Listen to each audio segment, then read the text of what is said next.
El debate aquí es si vamos a optar por el gobierno de las leyes o el gobierno de los hombres. Ese es el debate realmente. Porque cuando uno acude a la conveniencia o a los buenos efectos de un político, uno debe hacerse la siguiente pregunta que hace el señor Norberto Bobbio.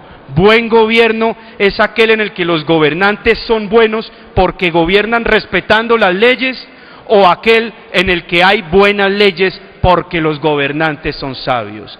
Esta pregunta, esta dicotomía ha sido la gran fisura de la reflexión del pensamiento político desde que la república o el republicanismo imperó después de las dos grandes revoluciones liberales, la francesa y la norteamericana.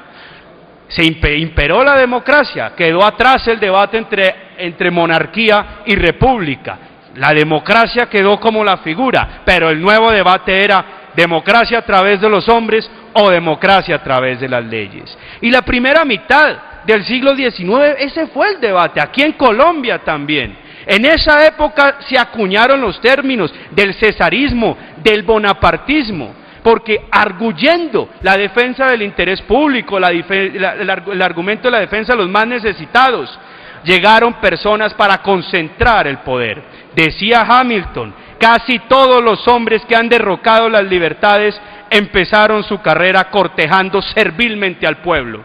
Se hicieron como demagogos y acabaron en tiranos. Ese fue el debate en la primera mitad, durante todo el siglo XIX. Nuestros políticos, nuestros presidentes lo debatieron, se inspiraron en personas que defendieron la democracia liberal, el Estado de Derecho, como Tocqueville, como Constant, en pensadores conservadores como Burke, que siempre atajaron y siempre lucharon contra ese poder concentrado en los hombres, es en esa democracia de los hombres. Eso lo han teorizado, lo han explicado, el poder carismático de Weber, y ese mismo argumento de la voluntad, del beneficio del pueblo, del hombre providencial, fue el que llevó a las dictaduras más atroces de tal vez de la humanidad, que fueron las dictaduras, que fue la dictadura nazista o las dictaduras fascistas e inclusive la dictadura soviética. Siempre hubo un argumento de conveniencia, siempre hubo un argumento de trabajar en beneficio del pueblo o de los más necesitados, los que justificaron las peores atrocidades. Y aquí el debate no es que estemos comparando al gobierno con Hitler ni con Mussolini, otra forma de tergiversar el debate, pero tanto Hitler como Mussolini, cuanto dictador y muchos otros dictadores llegaron al poder por vía de las urnas. Llegaron con mayorías arrasadoras, en el 22 Mussolini, en el 33 Adolfo Hitler, montados en partidos, con referendos, con plebiscitos, y el pueblo votó masivamente. La defensa, la creación jurídica que se inventaron los teóricos en el siglo XIX para contrarrestar ese poder de los hombres, es decir, el carácter abstracto y general de la ley, quedó, como claramente lo demostraron estas personas, como una figura en desuso.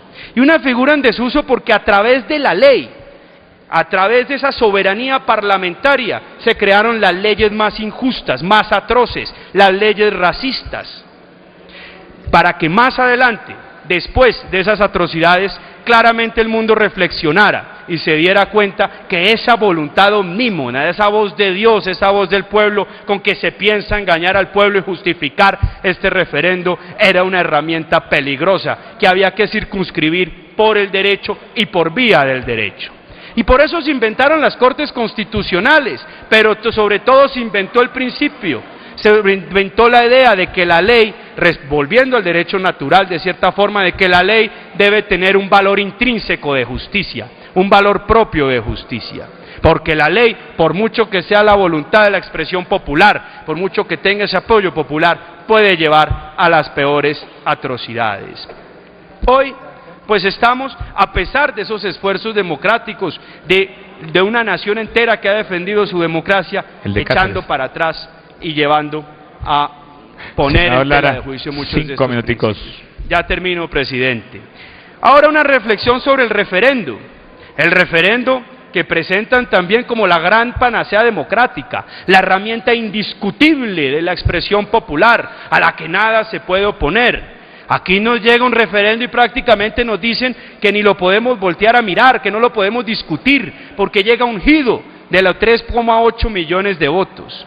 Referendos, varios países acuden al referendo, en unos lugares como en estos países del norte de África, de Venezuela, para legitimar la concentración del poder, en otros países democráticos para decidir asuntos de sociedad, pero en ningún momento para reformar las instituciones y los principios democráticos. En ningún momento un país como Suiza, un país como Irlanda, un país como Francia acude al referendo para enterrar o transformar completamente una constitución. Los referendos son herramientas peligrosas cuando son mal utilizadas, porque el referendo es un juego de suma nula. Cuando entendemos suma nula, entendemos que el referendo es que el que gana todo, y el que pierde, pierde todo absolutamente.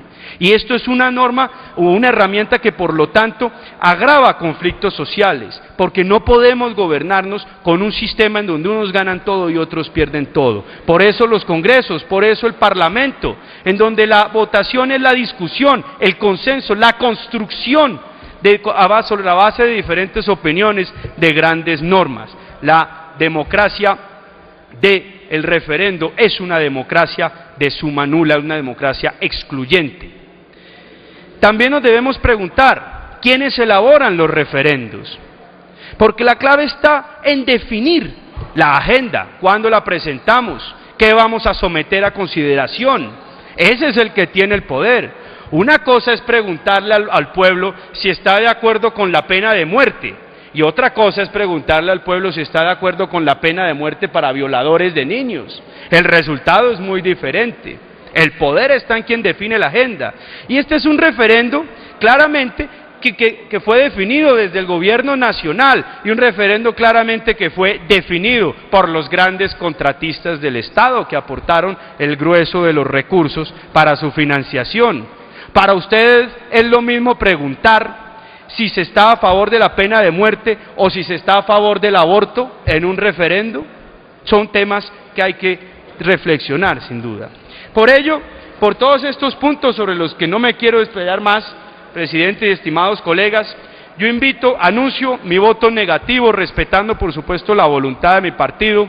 No lo digo como vocero porque respeto a mi colectividad y a las opiniones diferentes en su seno, pero sí hago una invitación a este honorable Congreso de la República para que tengamos una reflexión sobre el sentido de nuestra democracia. Este es un Congreso que viene siendo maltratado, este es un Congreso que no tiene herramientas para hacer un contrapoder serio al Ejecutivo, porque muchas de esas herramientas de poder, esas herramientas para mejorarle la vida o las condiciones de vida a millones de colombianos, las ha concentrado el Poder Ejecutivo, y no solamente el Poder Ejecutivo, sino la misma Presidencia de la República. Esta es una reflexión seria en la que debemos entrar. La concentración de poder, la presencia de personas llevadas o cercanas al Ejecutivo en las diferentes cortes, en organismos de control. Todo esto debe hacernos reflexionar, porque hoy en día, con este proyecto, corremos el riesgo de que el país quede sujeto a la buena o mala voluntad de un gobernante. Muchísimas gracias. Senadores.